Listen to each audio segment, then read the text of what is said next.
Alright, how's it going, guys? This is Big BMO What Ifs. I'm here to bring you the fifth part of What If Luffy was overpowered. Before I get into that, I'd just like to clarify, a lot of people were talking about the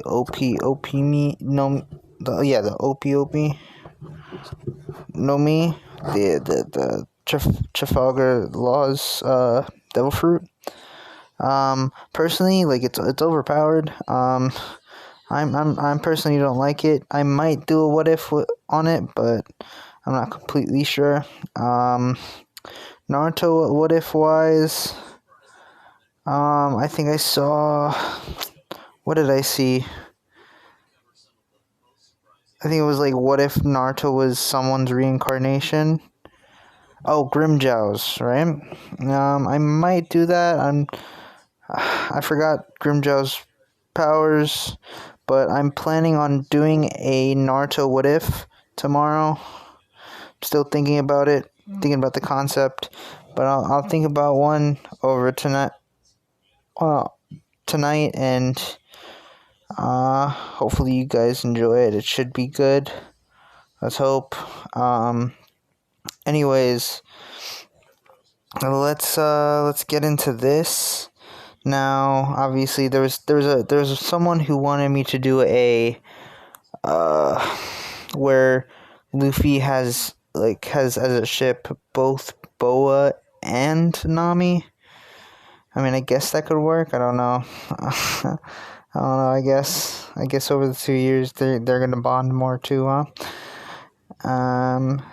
What's it called? What else? Oh, so the person who suggested the weather fruit, I made a mistake. He said the hurricane fruit, aka just massive amounts of wind. Well, it's still the same thing. What happens during a hurricane? Thunder, lightning, rain, a ton of wind. I mean, so I guess what I was saying yesterday kind of made sense. All right, now, I mean, that's really all I need to say. I don't know. I'm trying to address the people who commented and stuff, rather than typing out most of what I wanted to say. Anyways, let's start off with the what if. Part 5 of Luffy is, what if Luffy was overpowered? All right. So obviously we left off at explaining the time skip for the rest of the Straw Hats, but now it is time for the time skip for Luffy and what happens before that. Now, sorry if you guys hear me constantly breathing and stuff. Anyways, so obviously everyone gets split up. Luffy is obviously thrown all the way to the Isle of Women, the Island of Women, whatever. And obviously that happens. Obviously, the whole thing where he's found by some of the women, and they ask him they're wondering what is he? He's not like a woman or something like that, you know. Obviously Luffy recovers from that fall and stuff.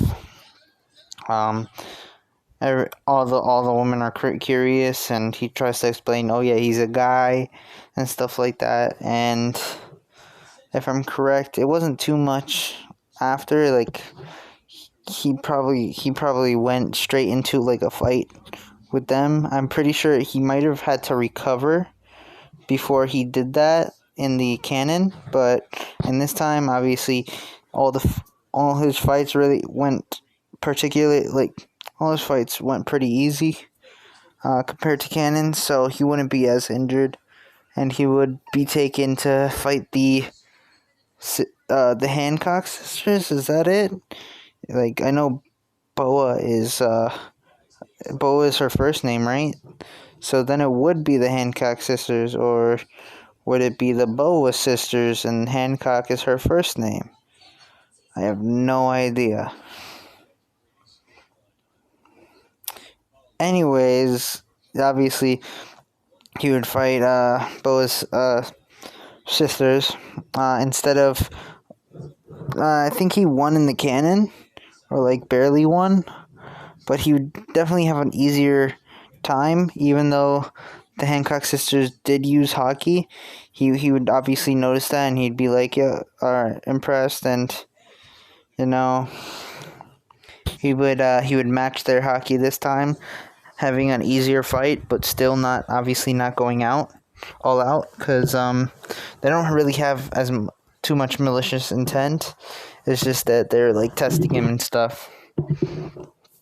Anyways, obviously, eventually, I think, I'm not sure if Boa and Luffy fight, but same process or same thing would go on where Boa, for some unknown reason, falls in love with Luffy because she's Boa. I forgot what happens, but now that Boa's like madly in love with Luffy, I still remember like Luffy hearing about Ace and stuff, Ace being captured. So obviously Ace, he would ask for a ship or something to like go to Impel Down, if I'm correct. The arc before Impel Down, like on the Island of Women, didn't really go on for that long. Really wasn't that long of an arc. It was really just fighting and like the girls, all the girls like fawning over Luffy and stuff, or like asking like what is he, and like pulling on his body to like figure out what like a guy it was. Anyways, so obviously we'd move on to that plan that Boa has, where I think Luffy hides in her like jacket or something, or like really long cloak, to sneak into Impel Down. And obviously they'd get past the guards. I forgot most of the guards' names. I'm pretty sure I forgot all of the guards' names. But I know there's the one with the poison gas, the one with like the dominatrix type of look, like the prim and proper. Damn, man, I forgot.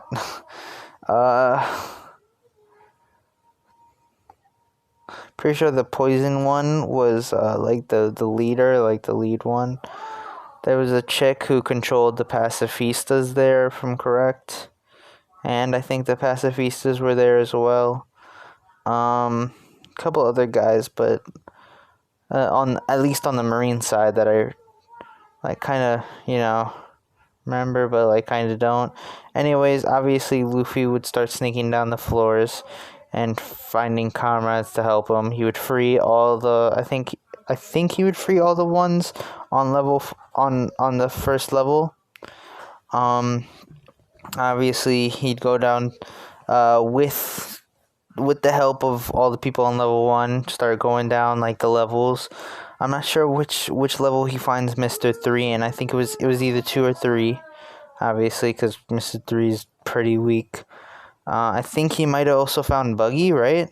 Or was just Buggy coming there as well? No, I think he found Buggy.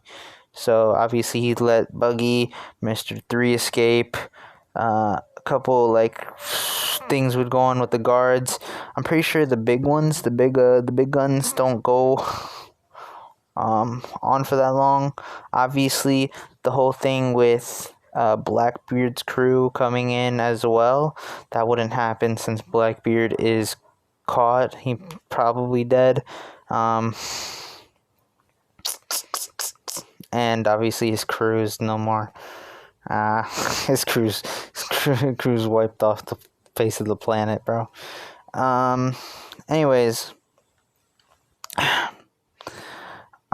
so obviously they'd make it down. They'd find Bon Clay, which Luffy would be like, oh my god, I forgot what his name was. Or what Luffy called them, because Luffy always calls them names that aren't their names. And what's it called? Obviously, he'd be like, "Yo, I remember you from you saved us that one time, you know." And obviously, their friendship would be rekindled. Obviously, um, Luffy would free a couple other people like Ivankov. No, Ivankov is on sixth level, right? All right, so obviously people like Mr. One, I think, who was on the fourth or fifth floor, would be freed. I think Crocodile was on the fifth or sixth floor. He might have been on the fifth, because I don't think he's as dangerous as other people that were on the sixth floor. But honestly, it would go smoothly where they have to get past all these guards and stuff. Obviously, that would be easy for Luffy to just clap them, like literally. Like he come on, man. I shouldn't have to explain this, bro. I sometimes wish some of these what ifs could just be made into like movies and stuff. Just like, come on, man. Luffy being this overpowered would make an awesome anime. Just the action, just the amount of action. Anyways, I think on their way back up is when they finally get to that poison guy, right? And the pacifistas and stuff. But anyways, obviously I think Ace was there. They would get down to sixth level. Ace, I'm pretty sure, was there, but obviously they're not gonna free him. They don't want people hunting down all the people he knows. So obviously they'd have to talk with like Jinbei. Obviously they would free, I think, Jinbei, Ivankov. Because I'm pretty sure at this point, I think at this point Garp had already met with Luffy and told him, "Oh yeah, your father's Dragon, the leader of the Revolutionary Army." And obviously Ivankov would probably at some point have heard of this before he was impaled down. I don't know, at least probably from Dragon or something. But if I'm correct, he did know about Luffy. If not, I mean, they would eventually find out about each other. I mean, about, like, you know, yeah. Anyways, frees Ivankov. I forgot who else he frees that plays like a big part, because I know Crocodile was there. I know obviously Jinbei.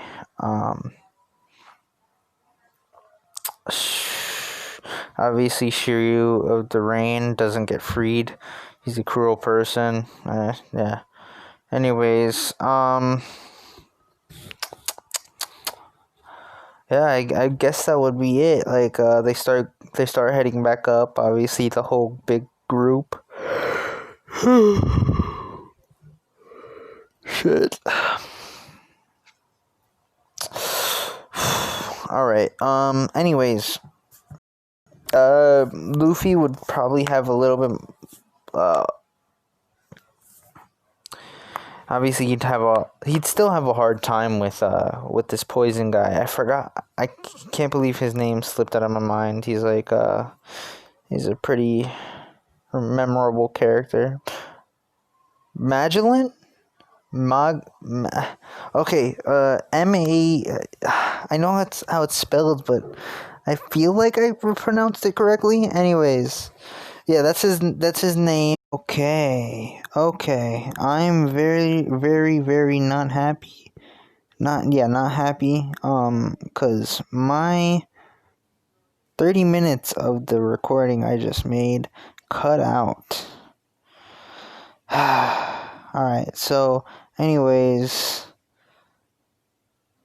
we left off with them going back up. Obviously, the fight with Magellan, it would go on the same. Um, Not the same. It'd probably be more involving Haki. Obviously Luffy would still struggle with the poison, but he would defeat him with Haki eventually. Still being a little bit difficult. Obviously they would escape with everyone. Nothing I could really say other than that. I mean, let's move on to Marineford, which I spent a little bit less than half an hour explaining, and it's all gone. All right, now obviously a couple days after is when the events of Marineford would happen. As I said, Shanks was contacted by Luffy and would probably show up earlier than he did. And as you know, when Shanks showed up, everyone wanted to dip. Everyone was scared. It was like, oh, we're not dealing with another Yonko. Like, we just had a fierce battle with that one. So obviously keep that in mind. Anyways, obviously we look at the platform. Obviously Luffy and his crew of escapees would show up first. Obviously we pull up to the execution platform with obviously Ace in Sea Stone. I think, right? It was Sea Stone, like, cuffs and stuff. We see Garp and Sengoku next to him. Then on the lower level we see Kizaru, Aokiji, and Sakazuki. Akainu, sometimes it's kind of hard to say, and plus we know him as Sakazuki after the time skip. We don't hear Akainu anymore, but anyways. And then obviously a ton of vice admirals and stuff, and all the pawns, basically the regular, basically all the regular,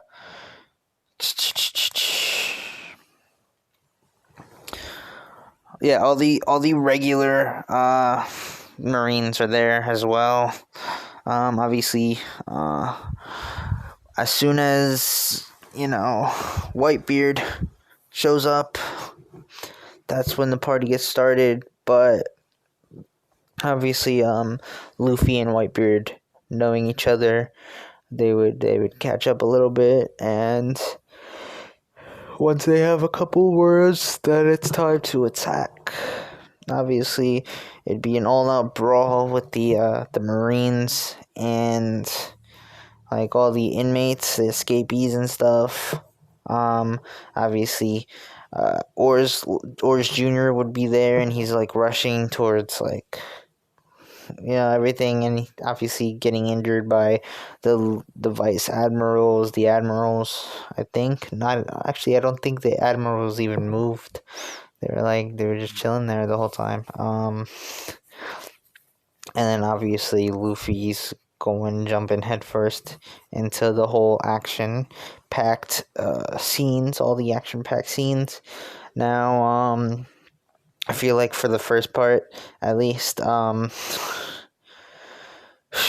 Marco would stay back. So obviously, when Whitebeard gets stabbed, Marco would take out one of the commander that did it. Obviously one of Whitebeard's commanders.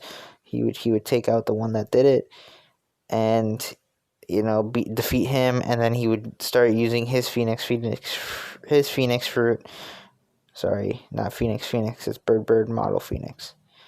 Anyways, he would use his Phoenix powers, his healing abilities, to start healing Whitebeard. Now, obviously, the rest of the commanders are obviously angry since they found out apparently he was trying to do that. Obviously, Whitebeard's like, no, I wasn't really trying to do that, and like, keep fighting and stuff. Obviously, Whitebeard would be healed in a short amount of time, and he would do the smashing thing where he smashed, like he used his Gurugoronomi on the platforms and everything. Obviously, Aokiji would use his powers to make that to block their escape paths, basically, or like like the big ice all around the sides and stuff. Oh, sorry. Anyways, um, now we move on to Marco. Obviously, he's out there supporting and fighting and stuff. Now we move on to when Oars is about to like die, like on his like the brink of death. Obviously, he catapults. I think he catapulted Luffy, if I'm correct, or like helps Luffy get up. Luffy with the whole ship and the mast breaking off and him throwing it at Aokiji. That would happen. Now, obviously Luffy would zoom past. He would see Garp and he'd Sengoku. They would stand there. I think they tried to stop him. Maybe not. I don't know. But obviously, Luffy knowing, yeah, Luffy would break the sea stone. What's it called? Sea stone things. If I'm correct, I forgot who broke them in the cannon. Was it Garp or was it not? Anyways, obviously they would get broken. And obviously they would start making a run for it. Obviously when they would when the freaking admirals would pull up behind them and trying to like infuriate Ace and stuff with the news about his father, obviously having that be revealed to the whole world beforehand, about like Ace being the son of Roger and Luffy being the son of Dragon, who is the son of Garp. Stuff like that would have been revealed. Obviously, Luffy knows he's the son of Dragon, and knows that his dragon's like a revolutionary and stuff. Doesn't really care, like, or like he doesn't really worry about that. Anyways, obviously Ace would be provoked. He'd probably get into a fight, but at this point, I feel like okay. I'll switch it up from what I said during the 30 minutes that was cut out beforehand. But okay, so Aokiji would be going to fight Whitebeard because Sakazuki is out here fighting, about to fight Ace. Now Luffy would be like, "Nah, get out of here. I got the Mago no Mi." So he would face off against Sakazuki, and he would be like, "Yo, Ace, go handle that light guy," which Marco would be in the middle of facing right now. Now, I forgot if in my first recording if I said Shanks lost his arm or not. Now, obviously, since the 7 warlords, or 6 or 5 of the 7 warlords were there, Kuma, Mihawk, Boa, Doflamingo, and Gecko, or Moria. Obviously, Boa would not fight or betray them without no one knowing. Like she would be fighting the Marines, but no one really paid attention to that. I think that's what happened, right? Anyways, Doflamingo obviously fighting, killing the pawns of the weak pirates. Kuma obviously fighting as well because he's programmed to do that. Gecko too. Anyways, if Shanks has his arm, has both arms, then he would get into it with Mihawk, because obviously Shanks would show up earlier too, not at the end. So Shanks would fight with Mihawk. If that happened, obviously Shanks eventually winning, because Shanks is, even though Mihawk's the better swordsman, Shanks is the better or stronger when it comes to just being overall. I don't think Shanks would just stick to sword fighting against Mihawk, because Mihawk is known as the best swordsman. I mean, so obviously Shanks shouldn't be able to win in a head-to-head thing. You know. All right. Anyways. Okay. Now, obviously, if he didn't have his arm, Mihawk would refuse to fight, and he would probably leave, knowing and being friends with Shanks and Luffy. Obviously, well, being rivals and friends with Shanks, and being friends with Luffy and having known Luffy because of his rival. All right. Anyways, now, if he didn't fight with Mihawk, he would be fighting the Vice Admirals and eventually probably get onto Sengoku. Since all the other admirals are being dealt with, and Garp and Shanks know each other, have mutual respect for each other. Shanks trained Luffy, Garp knew, stuff like that. Anyways,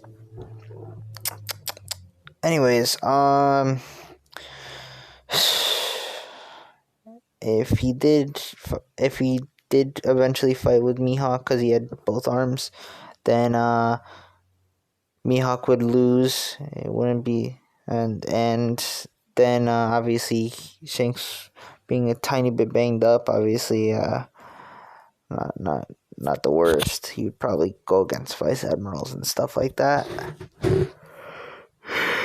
I'm not sure if he would go against Sengoku, but maybe that's a stretch. But yeah.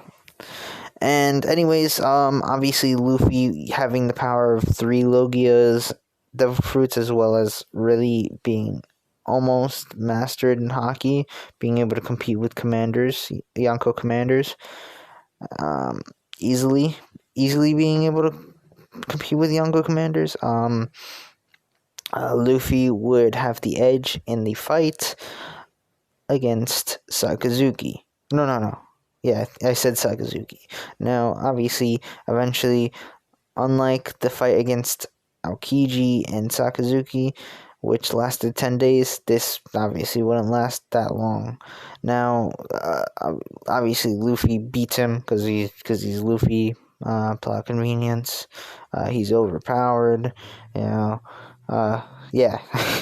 Marco and Kizaru, Marco and Ace versus Kizaru, which I completely forgot to say, but they would be fighting together, to beat that guy.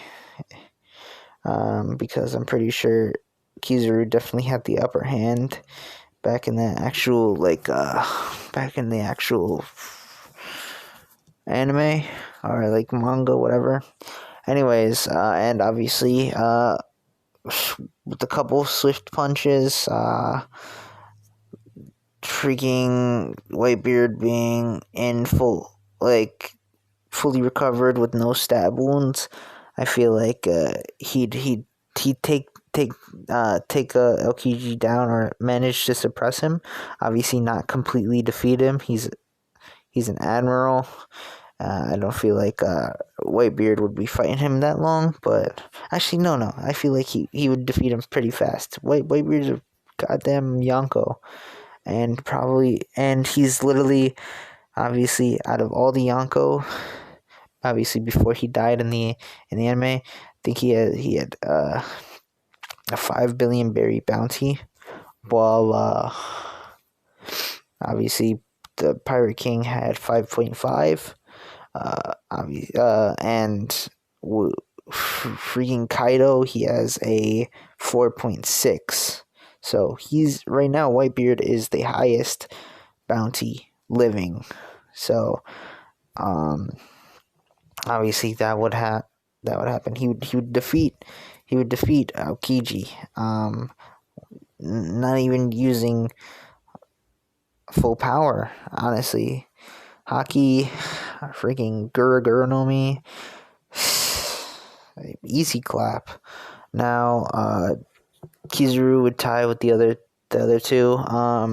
And at this point, Sengoku would see it hopeless, and he would be like, "Yeah, everyone retreat," and be like, "Yeah, you guys won, whatever." Obviously, this would be broadcasted all over the world, and the military, the Marines would lose a lot of faith in the government and the Marines. This would obviously be pretty bad. But now all the three crews escape. Obviously, Law thinking maybe something would have gone wrong, not knowing Shanks was gonna appear. Having thought something was gonna go wrong, he would appear. They escaped the gates of heaven, if I'm correct, the name was, and because of Bon Clay, right? Bon Clay sacrifices himself and stuff. And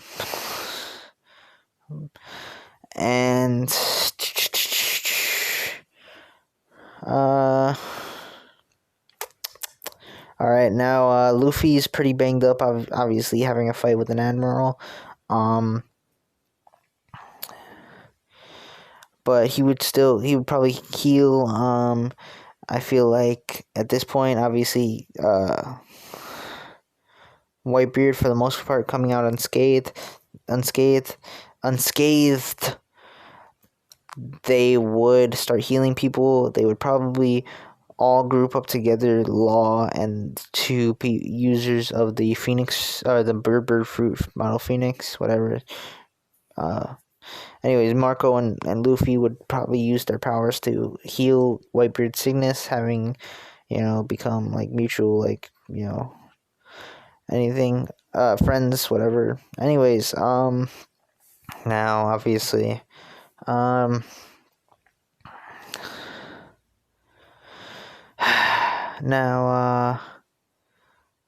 obviously everyone else would be healed, including obviously Shanks and his crew would help out as well.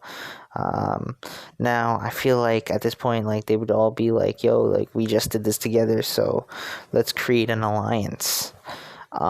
So, obviously them knowing the potential of Luffy, they would want to probably support him, because, stuff like that. Obviously, Ace being very open with the fact that he wants to help his brother, someone who he considers a brother, Luffy, to become the Pirate King. I believe, if I'm correct, he said, what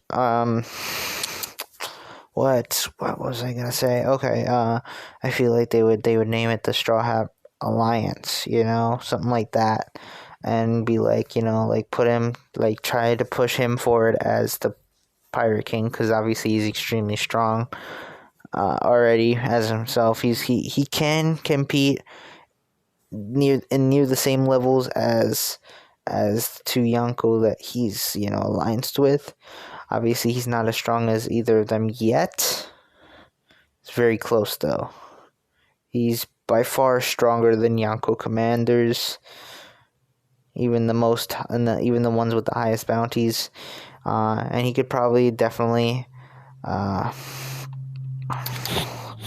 he can definitely have a bounty of over 3.5 billion, or at this point, he's strong enough for that, at least, is what I'm trying to say. He's strong enough to, obviously be a Yonko. Now, obviously, I'm going to reveal his bounty in the next episode, because cliffhangers, and I just want to let everyone know that, first of all, obviously, with how bounties work, obviously, for defeating an admiral, obviously it's going to shoot way up. For being involved in the event in general, it's going to shoot up just for that. They're added together, as well as for the fact that he's being put as the leader, or putting in the front of the alliance between already two known Yonko. Obviously, and probably as well as obviously Law becoming, grouped up with them, having saved them and healed and stuff like that. Anyways, now obviously Luffy would have to go back to the Isle of Women. Obviously the thing with the 16 chimes, which means like 2 years or something like that. Obviously that would go on since a year equals 8 chimes of that bell. Anyways, yeah. Anyways, okay. Now, obviously his bounty is gonna shoot up. But anyways, he goes back to the Isle of Women, and obviously Rayleigh shows up, and he's like, "All right, let me help you become a complete master of hockey, like my level type of thing." Anyways, so yeah. So now Luffy is going to be training in hockey to completely master it, not just to learn the basics. He's going to completely master it during the time skip with Rayleigh for the next 2 years. And that's it. I mean, after this is going to be 2 years in the future from where I'm leaving off. And yeah, all right, now I think that's where I'm gonna end it off. Yeah, you'll find out everything else later, in the next part. So watch out for that. Watch out for any new what ifs that I do, like new concepts and stuff, like with Naruto or like My Hero Academia. Just watch out for those as well. I hope you guys enjoyed this. Like, subscribe, comment. I'll read the comments. And yeah, I mean, this has been Big BMO What Ifs. And have a good night, have a good day, and peace.